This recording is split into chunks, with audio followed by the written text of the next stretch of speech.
everybody, welcome to the channel for new battle report. I had a bit of a break between holidays, then I was ill, like 1 week, really bad ill.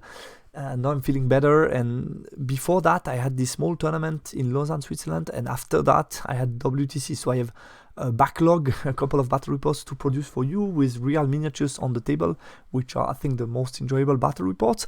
This small tournament in Lausanne was actually more of a training for the team rather than a tournament. I decided to challenge Thomas from our team playing UD to get some training against UD, which is not the most exciting matchup for me. And basically in the tournament, most of us played only 2 games, not 3, because it was like more convenient for the family life to be a bit sooner at home. So basically I had 2 training games against my teammates and then I went home. So it's not really a tournament. That's why I'm also not doing a proper introduction and conclusion. It's more like 2 training games that I will show you in battle reports, and then I will make a proper introduction conclusion for the WTC. So this is the first game. You should already know my list. I will talk a little bit more about that in the introduction video of WTC. And this was my opponent's list. So Thomas, one of my teammates, basically playing strong magic, buff magic. Then he has a big unit of chariot, some skeleton cavalry as mage bunker, 5 pieces of chaff, scorpion scout, a big block of necropolis guard, 2 units of swarms, 3 units of Shapti archer, and a casket of fatep. Basically that's more or less it. So 2 zoning threats, plenty of chaff, and the swarms that are always annoying to get rid of, and some supporting small scoring units that could be annoying and provide some range damage.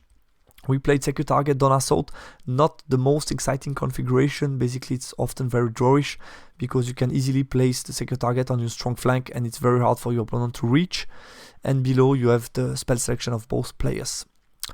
He has 5 chaff, so it could be dangerous for me early on, so I will put some distance between his line and my line, which is good with don't assault. Basically my game plan is first of all to wait for the ambush to come out, try to kill all his chaff, his 5 chaff, and then try to move forward if I can. It's not easy to get a good combat against his big block because he can heal, he has a lot of buffs.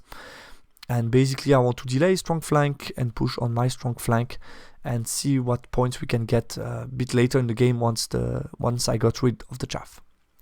Deployment, Thomas won the roll for side. Unfortunately for me, I would have been happy to win it this time. He gave me the impassable, put his secure target in front of that where I couldn't deploy anything, which makes totally sense, and I put mine on the far left. And then I told him you can start to deploy. We exchanged a couple of drops, and after a while he decided to drop 4 first turn. He put his Shaptis on the left, Scorpion in ambush, those guys in scout. Here you have Swarm, Chariot unit, Mage Bunker, Casket, Shapti, and the big Necropolis Guard on the far right, which are a bit far away from the action, but defending this secondary objective. I put a small dart on the left, small dart here to try to maybe do something about this secondary. My 2 monsters that like to play around impassable. The Tigers, the Death Star, the Mercvets are hidden behind the hill first turn to get no range damage, and then can push forward, and the Tusker Cav next to them. Let's move on to turn 1. So to my surprise he chaffed me turn 1, but without pushing too much at the same time. So I felt okay. I felt he could have potentially pushed a bit more if he decided to activate the chaff. In the magic phase I dispelled the casket. He got +2 movement on the chariot to zone me even further away, and ice and fire did nothing to my giant, luckily for me. My turn 1, and as you can see with shooting he did a couple of wounds to the basically kill half of the Tigers, but I had still enough wounds to try to get rid of his chaff, reposition most of my unit, basically start to play with impassable to get some good covers against his shooting and still zone him a little bit. In the magic phase I got Hand of Heaven, kill 4 of the cavalry, and basically I'm going to kill the last one with my shooting attack from the Mercvets. And close combat I got rid of the second chaff, so it's turn 1. I got rid of the 2 cavalry. It's much better than I expected. I felt he gave them a bit too easily for away against no big gain, basically. Could have easily tried to hide them a bit more and wait for later. His turn 2, he ambushes 2 scorpions next to my scoring, trying to basically attempt to hijack the secondary, which is interesting. The rest continue just to reposition and zone me. And the magic phase, ice and fire, got rid of my remaining tigers, which is a bit annoying, and he got +2 movement on his chariot. With shooting he killed 2 wounds of my Merc Vets, and basically that was it. My turn 2. Repositioning mainly, turning around with the Merc Vets. I want to get rid of the Scorpion as soon as possible, so I turn around, get my Blast in position, and reposition the Bruisers facing his Scorpion basically. I want to manage them. Basically that's my next target, so I'm being patient here in the middle, trying to get those points and make sure I get secondary easily. In Magic Phase, get Swarm of Insect off, the 2 wounds to the Scorpion. Merc Vets will finish the Scorpion. And then he Binding Scroll. Before that, he Binding Scroll my Totemic Summon. So that was it, to avoid me chaffing on Scorpion, I guess. Yeah, that was it. His turn 3. He ambushes, he charge with 1 Scorpion, ambush another one in my back. Move a bit forward, but basically it stays a cagey affair. In Magic Phase, I send fire to my Frost Mammoth, did nothing. Shooting did a couple of wounds to my Death Star, 1 wound to the Frosty. And close combat, he did 2 wounds to me, so I had 9 attack back on the 4-up, 3-up, and I managed only to do 2 wounds, meaning I had to test on 7 rollable, and I passed my check, luckily for me. So that's good news. Let's move on to my turn 3. So I move forward with the Merc Vets to get rid of the second Scorpion, reposition the rest of my unit. I try to create an opening with the Giant, telling him you can charge me, but that's only 1 model in base contact, only 8 attack.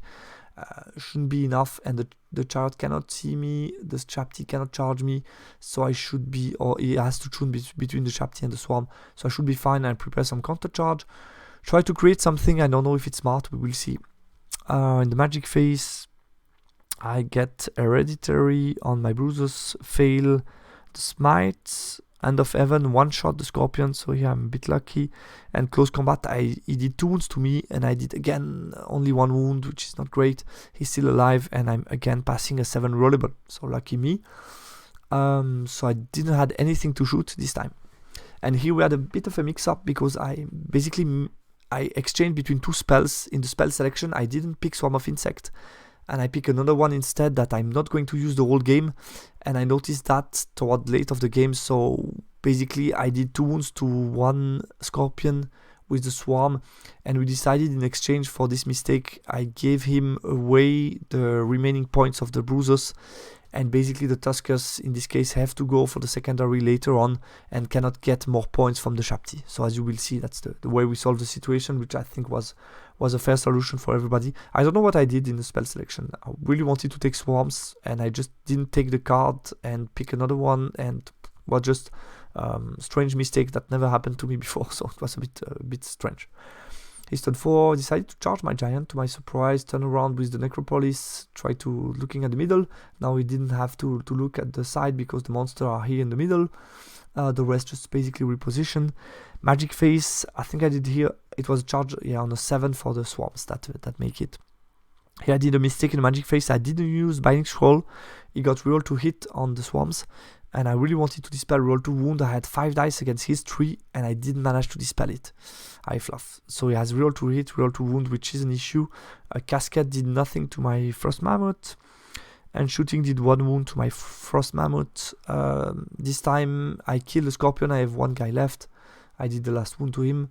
And here he did 3 wounds to me, which is, yeah, can happen. You will see the stat on the next chart, but yeah, now I'm in big trouble, and getting the counter charge is not really an option because he looks at me with his big unit. My turn 4, so here you see the stat. As you can see, 3 is pretty average. I have 4 wounds left. I crumble him a bit. We will see this round, but it's not looking good for the Giant this time. I'm able now to push because the position of the Giant forces his Chariot to react and look that way, which allows me to push with the Tuskers. As you can see, he's still on the board, but we will remove him on turn 5, I guess, and I'm able to turn around the Merc Vets, reposition the rest, and I hide a little bit my Frosty to not suffer more wounds from his shooting attack. In Magic Phase, I get things. I don't remember what I get exactly. I did some wounds to Chariot with shooting for sure, and close combat this time he rolled 4 wounds, which is more than expected. He kills me outright, so I'm not only able to do some wounds but not stomp, and therefore he doesn't crumble, and he's even able to charge on his turn 5 against my Bruisers, which is annoying. So he charges me. The rest just rearrange the positioning. He wants to avoid my Tusker to push too much, so he look at me with the Chariot. in the magic phase. I binding scroll the curse. He gets reroll to wound on those guys, I guess, and +2 movement on the chariot, I guess. Shooting did another 2 wounds to the Frosty, which is always annoying. I'm still alive, but only on 2 wounds. Close combat, he makes me flee, but doesn't catch me, meaning I can countercharge with the Death Star and get rid of those guys. So I countercharge here. Here, that's the point of time where we reposition just to make sure I get secondary and we remove those guys. And the rest, yeah, it won't happen much. Basically, I'm going to get rid of the swarm, and the rest will just stay how it is, basically. So that's how we end up the game, and I ended up even rallying those guys, so I didn't lose this unit. Ended up being a 10-10, as you can see, so a close affair. I had a small win in my hand. I tried to create some situation, try to get more points, which didn't work. And yeah, the mistakes on the left with the spell selection just makes me give away 1-2 points to him, but I think was a fair solution considering the mistake I did in the spell selection. Post-game analysis quickly. Close game as expected. I was happy to see the Necropolis out of the game. I think could have Relentless. I don't know about turn 1 because I still had 2 monsters that could have pushed on the right. But Relentless earlier than... I think he didn't use the Relentless banner. I think at some point he has to push towards the middle, especially as soon as I have my giant locked in close combat. Always had a back plan in case the Scorpion dealt with the bruises. I could have pushed the Merc Vets and go for the secondary there, or turn around with the Tuskers. I wrote here deployment option. I could have put the giant to support the left bruiser. I'm not sure it's so smart because I was quite happy to see, to be honest, to see the Scorpion going hunting my little scoring unit, because basically it's not in front of my line, it's not chaffing me, so I felt it's not too bad. So I wasn't too worried about that, to be honest, and I found a good way to get rid of them. Tuskers could have been deployed on the far left to push from further away from the chariot and maybe get a better angle. Basically, by putting more distance between the Tuskers and the Death Star, I would have make much harder for the chariot to zone me. So I think he had some better solution in the deployment to get in better spot.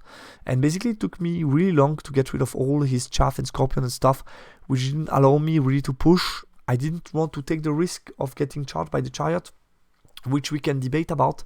I think the Death Star could take a charge of the chariot with a counter charge in position, but the fact that I turn around with the Merc Vets to get rid of the Scorpion basically meant that I didn't have a good counter charge in position as well. So I felt once I could do that, it was already like turn 5, and he just was able to move back, and that was it. Turn 2 UD, I think the swarm near the house could have pushed more at this point of time. I wasn't looking with too many things, and he could have just pushed to create some situation. I think he was a bit too passive with both the Necropolis and the swarm as well. Turn 3 Ogre Khan, not much to gain from the opening that I tried with the giant, and at least if I do that, I should have used the Binding Scroll. Basically by just pushing the Frost Mammoth a little bit in this position of the giant, but not too much, still be far away from the swarm, I could have just forced the chariot to reposition, which is just what I wanted actually, and keep the giant to the side and continue to zone him and force the Necropolis to look to the sides by having the fear for him to have the 2 monsters jumping on the right and threatening his Necropolis. So I think it wasn't necessary to take the risk with the giant, and would have basically secured me a small win, 11 or 12, without taking this risk. I wanted to try out, but wasn't worth it. Guys, that's all for this battle report, so not much happened, sorry. I hope the next one will be more exciting for you, but I think it's kind of a close game. I could have potentially taken the risk with the Death Star to get charged by the chariot. I was a bit afraid that he gets some good magic and one-shot the Great Khan, and then I don't have the Kagera anymore, and I'm in trouble. I could have positioned to get counter charge and stuff, but should have maybe played a bit differently and repositioned better my darts to get some chaff in position. Also, I was never in a position to chaff his chariot, which was an issue for me. I used some dart to score and some other darts to do stuff, and then basically I had no chaff in position to be able to push forward, which was a bit of an issue for me. So I felt I didn't play the match perfectly to create as much opening as I could. So it ended up being just a cagey affair where nobody could really move forward because of the chaff not being in the right position. And I think we could also question the fact that UD could have used some of the Scorpion to chaff me and try to push in the table. but it looks like he didn't really want to do it only when seeing his deployment, which was pretty conservative. We see already that he didn't want really to take any risk basically, and was happy, I think, with the draw. Guys, that's all for this battle report. Talk to you soon on the channel. Bye.